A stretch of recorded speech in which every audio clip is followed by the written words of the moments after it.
It's time to begin this webinar dedicated to DBA in Luxembourg with the subtitle "How to Respond to Management Challenge." First of all, thank you to all the participants, those who just connect and those who connected before the time. Thank you also to Dr. Jean-Elia, Dr. Robert Stoll for being available tonight for this webinar, and thank you to Frédéric who organized everything. Okay, to answer this question, how to respond to management challenge. As a faculty, we publish book, and that's a way to answer the challenge we face. And we publish a lot of books, and they have been written by our faculty, but also by our doctor. And I will explain why in a few moments. But before that, I will give some technical advice, and after we will go through the main question, how to respond to management challenge, and I will give the floor to the two doctors of the Business Science Institute, and then we will be available to answer your question if you have some, and to say some word also about the executive DBA. We are going to open a group in Luxembourg in February. Okay, some technical advice, because there are a lot of people connected tonight. Your microphone are not open, but you can communicate with us either with the chat, either with the Q&A function, and we will answer to your question or to your comments.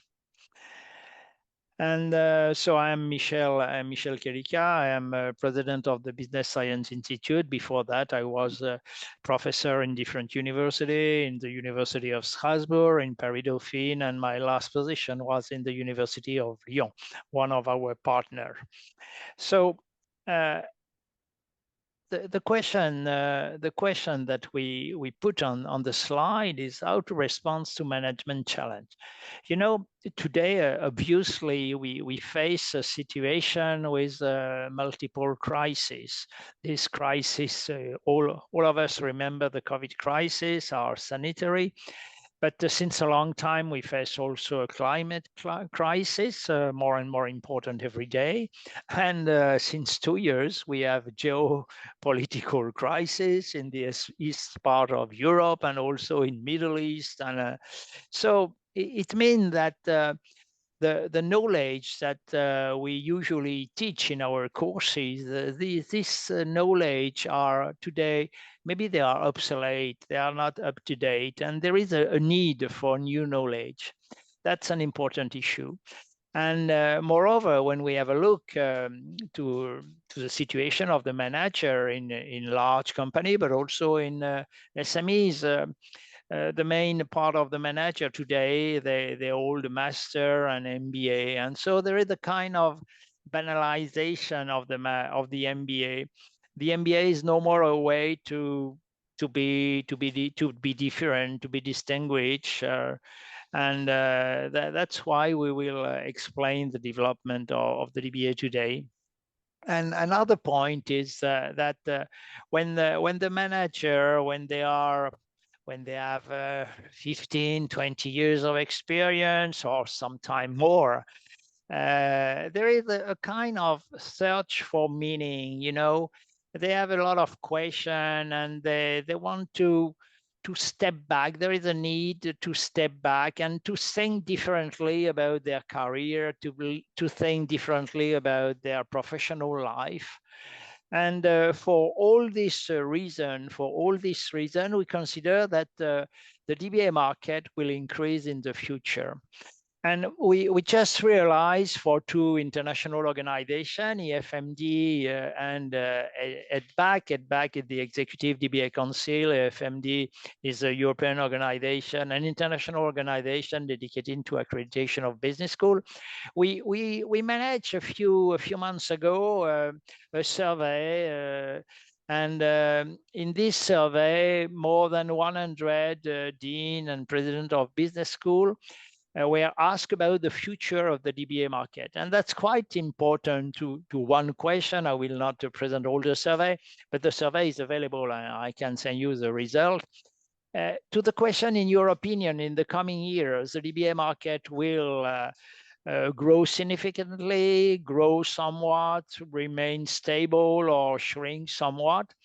We have been very surprised to see the answer of the dean of the business school, people who are quite aware about the evolution of executive education in companies. You see that nearly 30%. Nearly 30% of the respondents consider that the DBA market will grow significantly, and nearly 60% consider that it will grow somewhat. And we do think that the explanation of this result are in this slide. Need for new knowledge, banalization of MBA, search for meaning, and need also to step back. And that's why we continue to develop the DBA we created 10 years ago, and we do believe in the future more and more manager will be involved in this kind of program. And we have the demonstration of this assumption in the book that we just published. And we consider that the DBA could be an answer, could be a response to this challenge. We just published at the end of September a book about 80 tales of DBA impact. We realized 80 interview of alumni, and in this interview, the main result is that all the alumni they told us that there are three main impact of a DBA, and it's a kind of transformational impact. Personal impact, of course, on the personal life, on the career.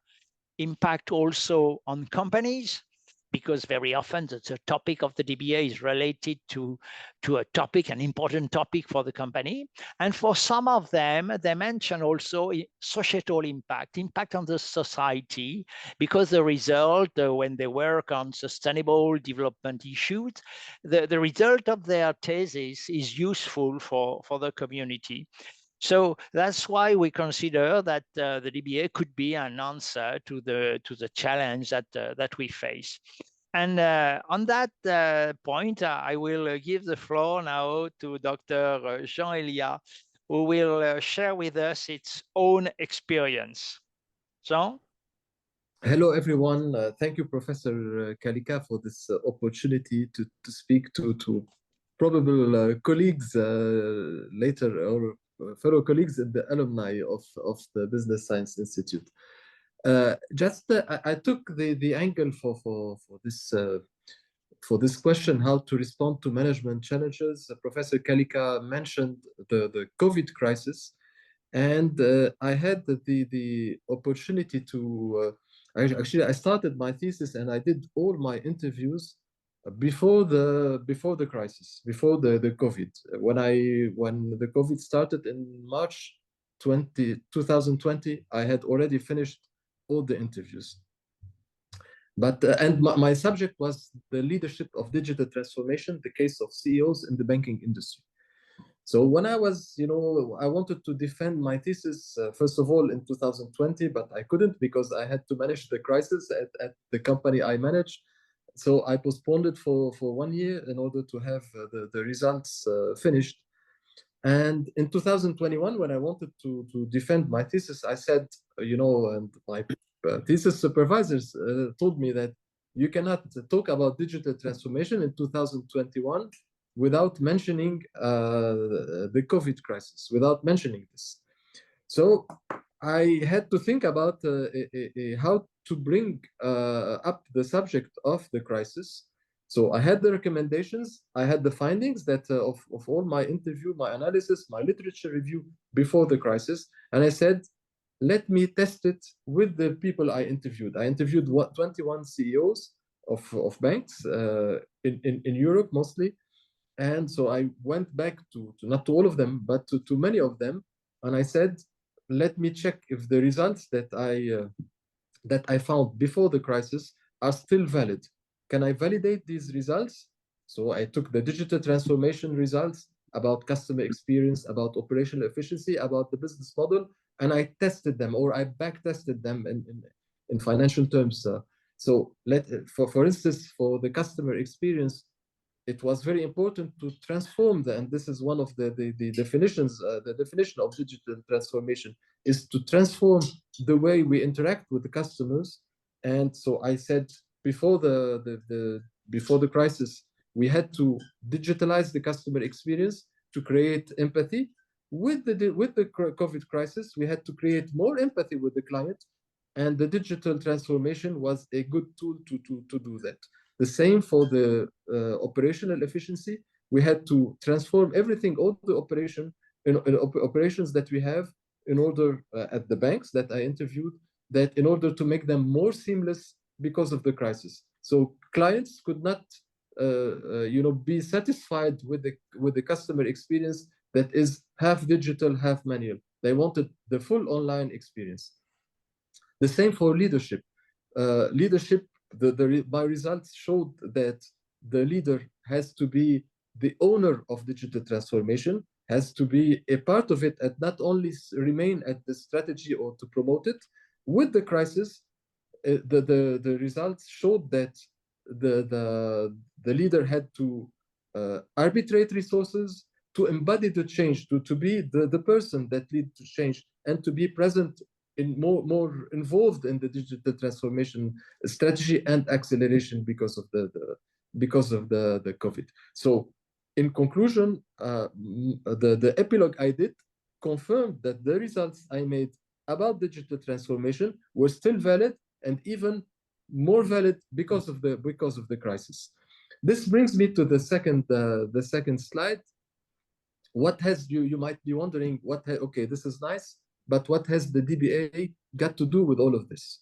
The DBA, that could prepare leaders for the unforeseen challenges.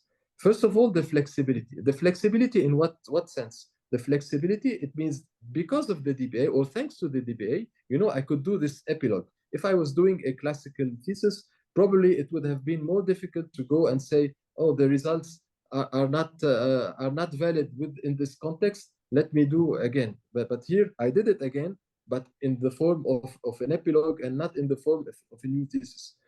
The proactivity, because this is what the DBA taught me, that you have to anticipate and look at the subject from all the angles. Like what they say, a thesis is everything about nothing. So it's about a small subject. It was a big subject in my case, but I had to do, like to think about what could happen, and if I have this crisis, how should I respond to that? The adaptability, because thanks to the DBA, like I was able to adapt my thesis. I was able to change the results, or to not to change the results, to review the results in light of the crisis. And last but not least, the support I had before the crisis from my thesis supervisor, from all the academy at BSI, and the professor of and the support of Professor Kalika especially, and all the team, like not only during the thesis, but after the thesis. And this, I finished with that, like this helped me publish 2 books. The first one is a summary of my thesis. It's called Leadership of Digital Transformation, the same name as my thesis. And but in the same structure, but with less pages, with less literature review. And the second book, this is what we call the airport bookstore version, is a version that like you can buy at the airport to read in the plane or the train, or we can distribute at conferences. I have today, I've been invited to speak at several conferences, but one is at the end of January, where the organizers will distribute my book to everybody in the that will participate at the conference. The same in another conference in March, and this has really created an impact, like Professor Kalika was saying, both on my personal knowledge and career, and also on the company that I manage, because I put a lot of my findings into the company that I manage. And societal, I haven't it's not related directly to the thesis, but of course many of the things, the initiatives that we're launching at the company, like the thesis and my work during the DBA has inspired me a lot. Thank you, Dr. Jean-Elia. Can you, if it is not confidential, can you give us an example of a change in the way you manage your company? You are CEO of a company. You have been working on a digital transformation. If it is not confidential, can you give us an example, an illustration of the way change the way you manage?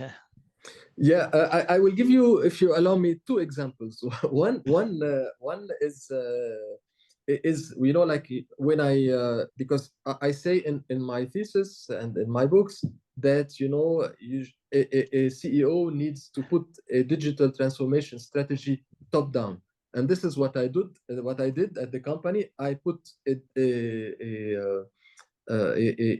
digital transformation strategy. I embarked people with me on this journey, and I encourage everybody that to follow. Not everything, because I did it on the banks, and now I'm a CEO of an insurance company. It's complementary, but I did a lot of the I've got inspired by a lot of the recommendations that I did to banks that I'm applying them in the company. This is one example. The second example is a bit of a funny example, because we're launching a digital project with a new partner, which is going to be a 100% digital project. And I said, and the project is very exciting, and everybody wants to be on board of this on this project. So I told them, everybody that wants to work on this project has to read my book first before embarking on this journey, because then they will understand why I'm telling them to do this, why we have to think digital, why we have to act digital, and how to speak digital. And speaking digital is not about telling stories about digital, is like about exchanging with stakeholders in a digital format. Okay, thank you very much. It's really two very relevant example of the impact of the DBA for you. Thank you very much. We will come back later on your experience. Dr. Robert Stahl, what is your view on how to respond to management challenge? Your perspective is quite different. Let's see.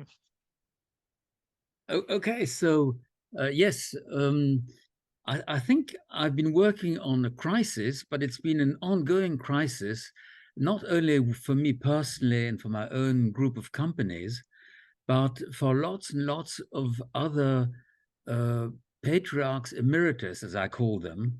In other words, CEOs of companies who are getting on in age, who don't have a family member who can take over the company, and who are very attached to their company, who would like their company or companies to continue profitably, happily, for the people working there, for the customers, for the suppliers, basically for everybody. And so I'm in the case. My daughter is a medical doctor, so there's no hope of her taking over the company. And I was very worried that the company was somehow not going to continue. And I had the same problem, which my research has proved is very often the case, that lots and lots of CEOs of companies, of successful companies, have a basic choice. They can either pass on the company and sell it as expensively as possible.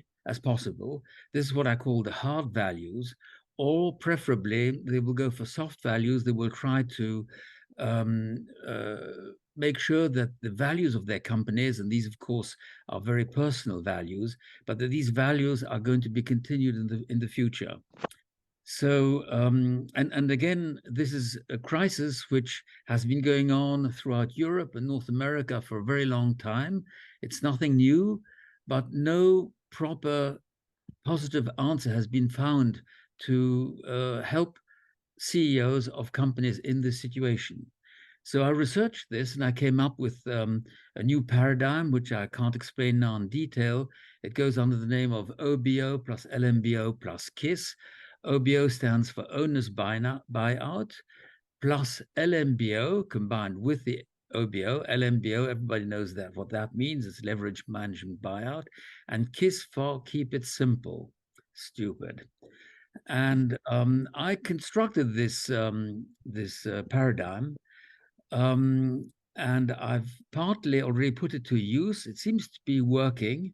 I'm going to have to continue working on this. I'm not as far as Jean is right now. I'm planning to write a book on this as well. And this new paradigm is going to have to be marketed and tested over the next few years. Several people have already contacted me and want me to write on the subject and perhaps lecture on it at universities here locally, and generally, well, make this concept known. What I would like to say is, if only I had known about this problem, if I'd worked on this problem, if, in other words, I'd done my DBA 5 or 10 years earlier, I would have been much, much happier. So I'm very happy that I did the DBA now, but I'm sad that I didn't do it a lot earlier. And I'd like to add 2 things which I've put on the slide here. I really think I can say, and I'm not on my own, that the DBA has transformed me as a person. It's helped me to reinvent myself. And another aspect, which is very important, Professor Kalika opened our cohort in January 2020, and he said he made all kinds of promises. And since I'm sort of wary and skeptical, I said, okay, well, we'll have to see how things go. And what I can say today is, for Business Science Institute and for Professor Kalika, promises made, promises kept. And I think this is something which is very, very, very important, which is why I would very much recommend people who are contemplating a DBA with BSI, they should really do it. It's hard work, it's very challenging, but the rewards are absolutely commensurate. They're fantastic. So do go ahead. Thank you for your nice comments. Can you tell us, Dr. Stahl, why you think that it would be better to do your DBA 10 years or 15 years before? What could have been different? Well, for one thing, one of the companies, I've transferred basically 10 different companies, so quite a large number.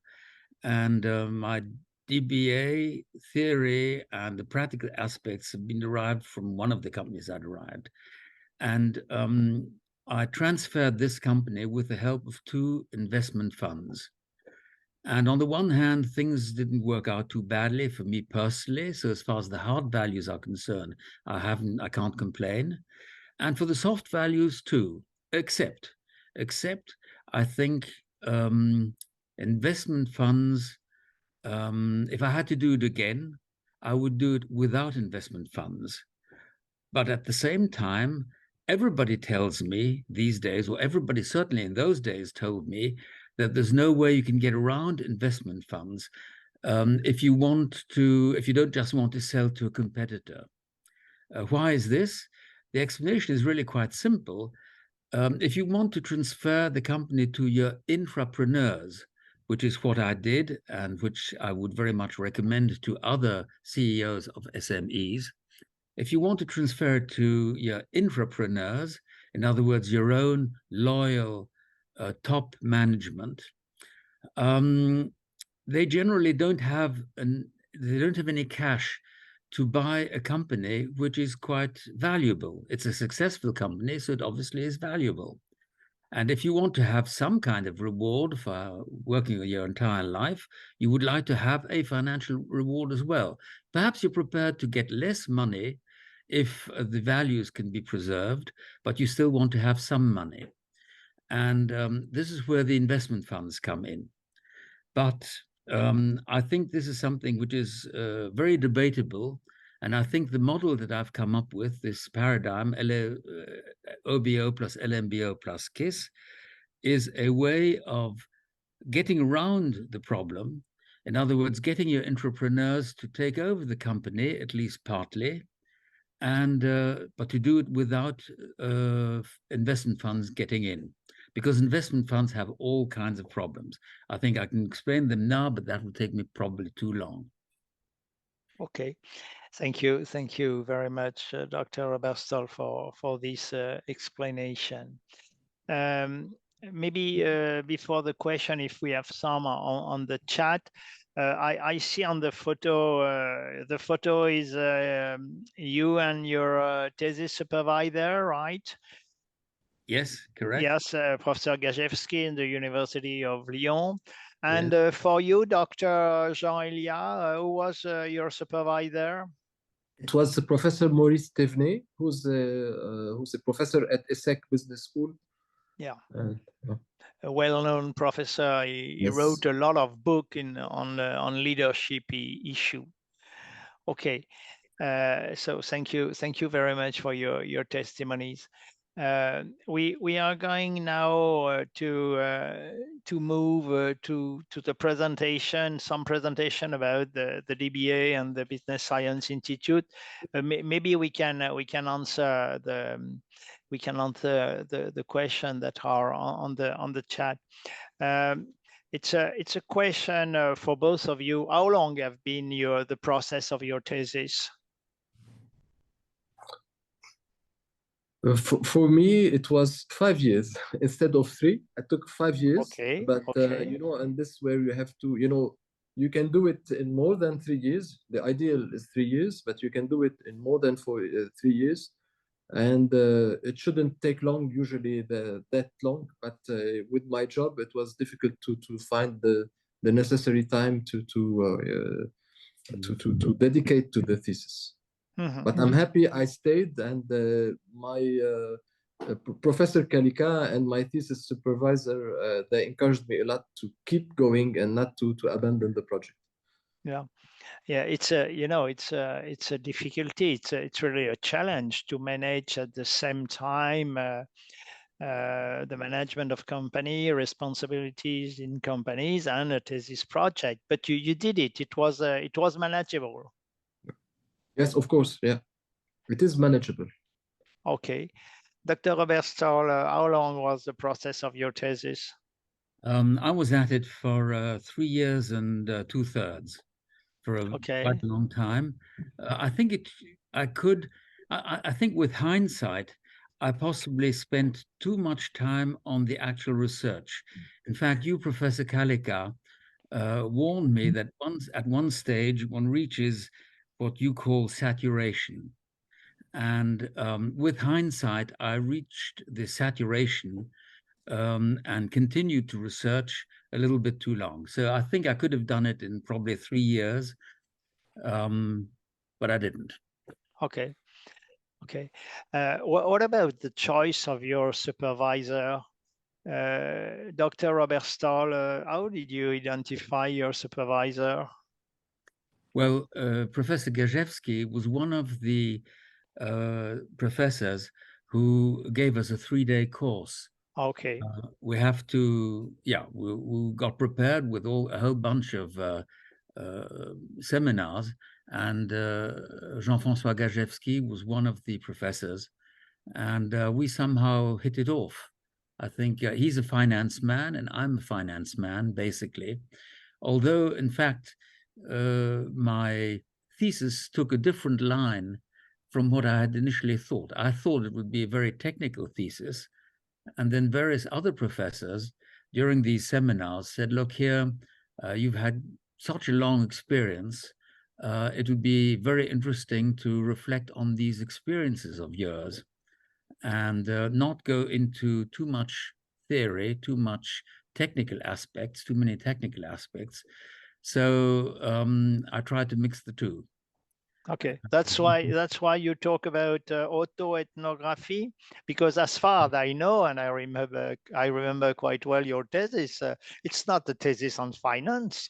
No, it's a subset, if you like, on finance. It's there's a very strong social, emotional component in the finance thesis that I've written. So yes, you're right. It's very much there are various disciplines that are involved, and the societal aspect is very, very positive for me as well.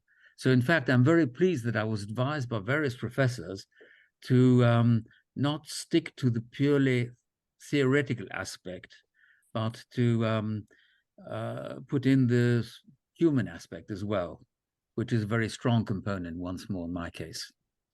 Okay.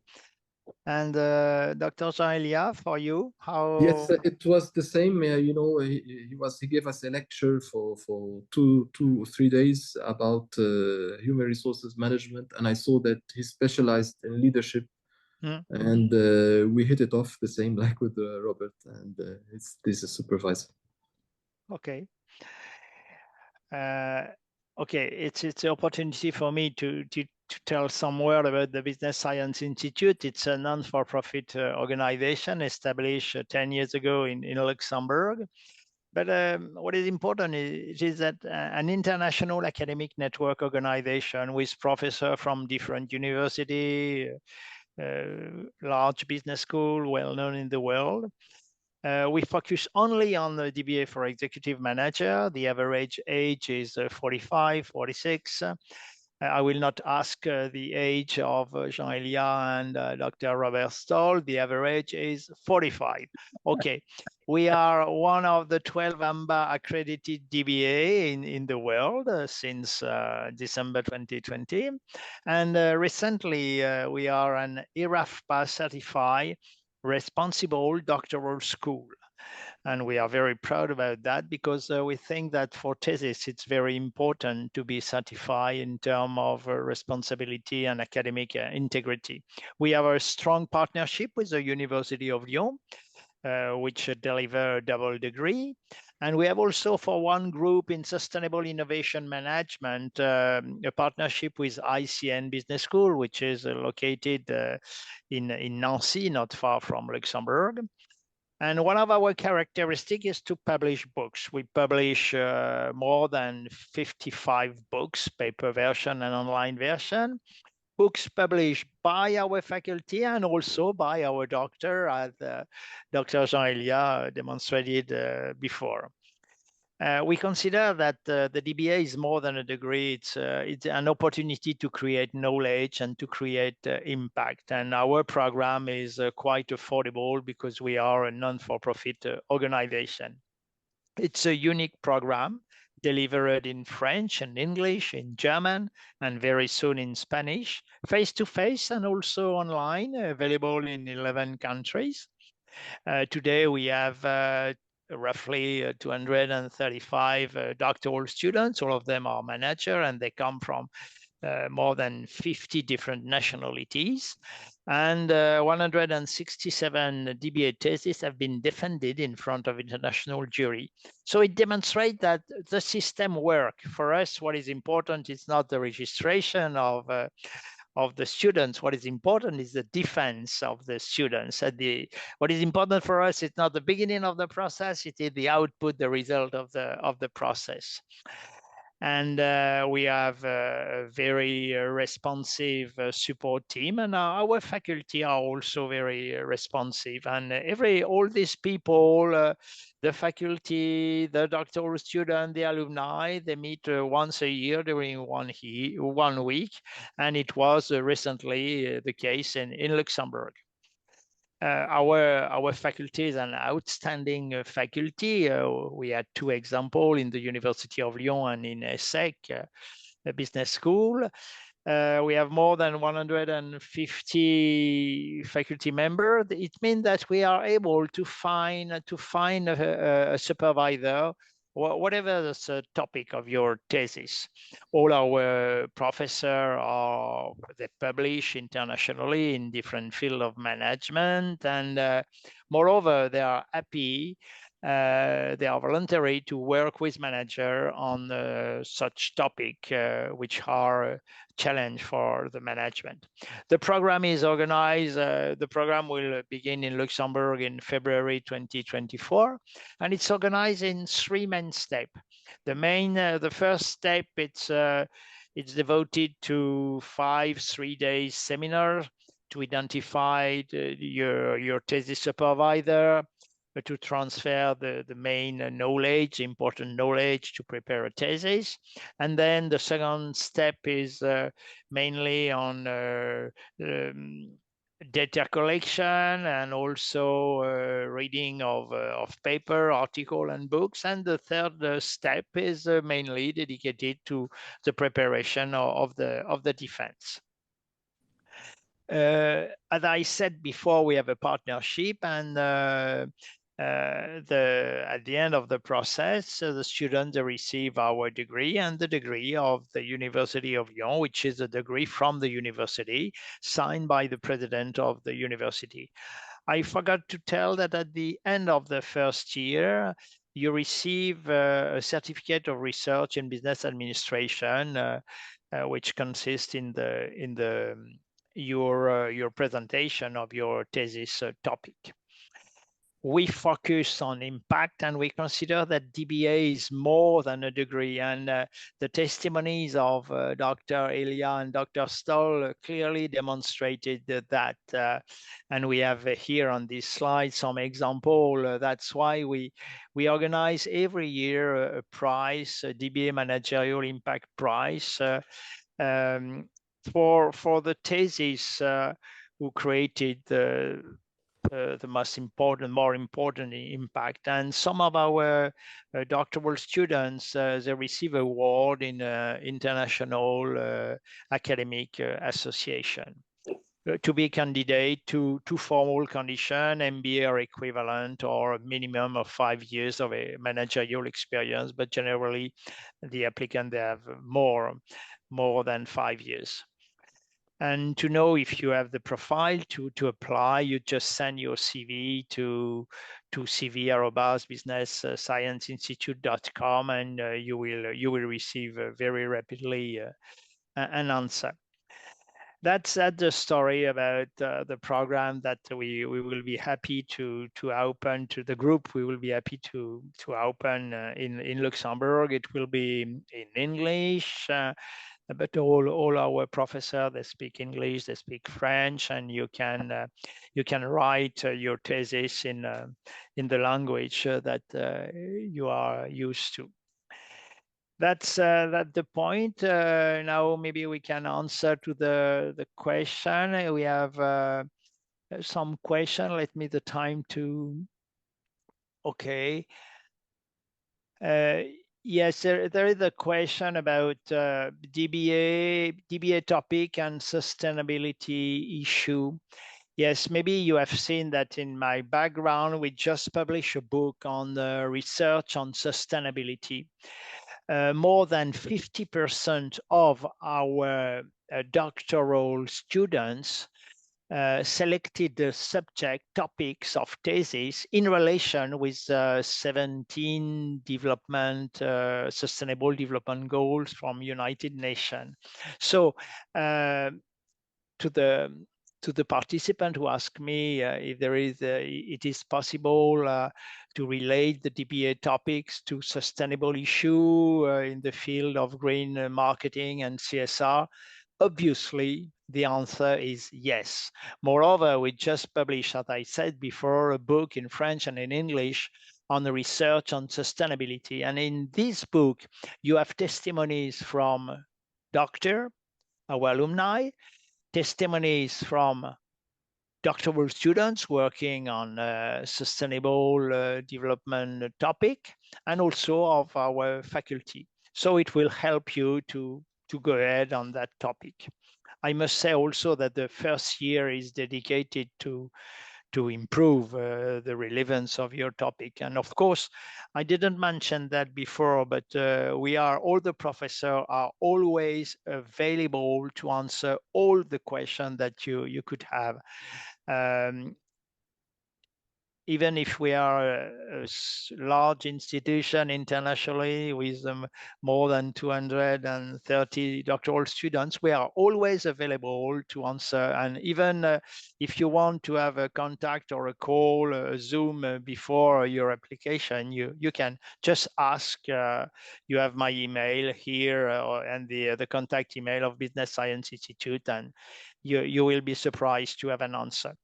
If you have not an answer, there are two answers possible. Either we are dead, and that's possible, or either there is a technical issue. In both cases, my advice is send it again. For a conclusion, please, Dr. Robert Stahl, can you give us a personal conclusion about this journey? It has been an important journey.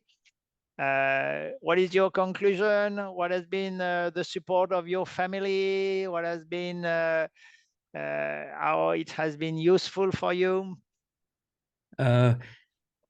Professor, I don't agree entirely with what you just said. It's not just an important journey, it's been an absolute revelation. It really has transformed me completely. This is, again, something which you announced ahead of time, and I can just confirm that it has been the case. There are issues, of course, with the family. Obviously, the time I spend writing the thesis, I was not with my grandchildren, so there are trade-offs. There's no doubt about it. And I think every candidate has to work out whether he can afford this or not, whether he's prepared to do it or not. But I think for the person himself, and probably also for his family, his company, it is a very worthwhile journey. I'd just like to add two things very briefly. One is that I'd be very happy to answer any questions from Luxembourgish candidates.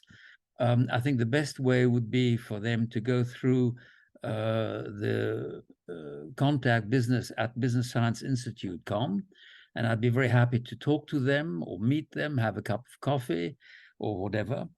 And then one other very small thing, but I think it's very important.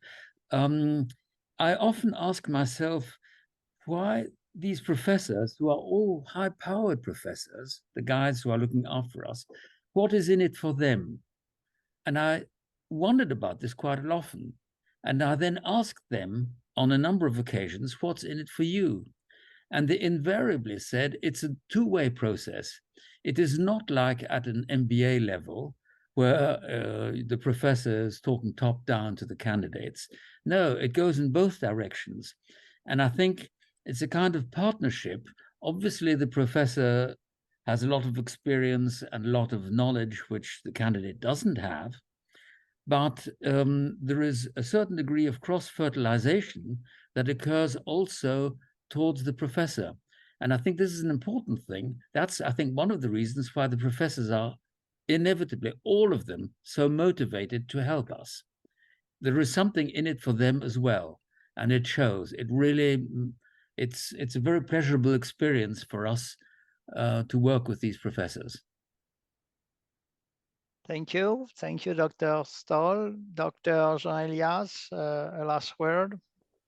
I would, after I agree with what Robert has said, and of course, I'm available also for any questions. I live here in Luxembourg. You can contact me via the BSI or via LinkedIn. One of you has already contacted me via LinkedIn, I saw, and I'm very happy about it. Perfect. Thank you. Thank you to both of you, Doctor. Thank you to the participant. I just answered to a private question. Please send me an email about the follow-up of your application. I will check that everything is okay. Generally, when you send your first step you send your CV. 2 days you will receive an answer, and then when your application is complete, when we have all the documents, generally in 1 week we organize the formal interview. So please send me an email. I will be able to check everything concerning your application. Bye-bye. Thank you to all the people who connected tonight, and thank you to all who will see this webinar, which is recorded and which will be on YouTube. Bye-bye. Cheers. Bye-bye.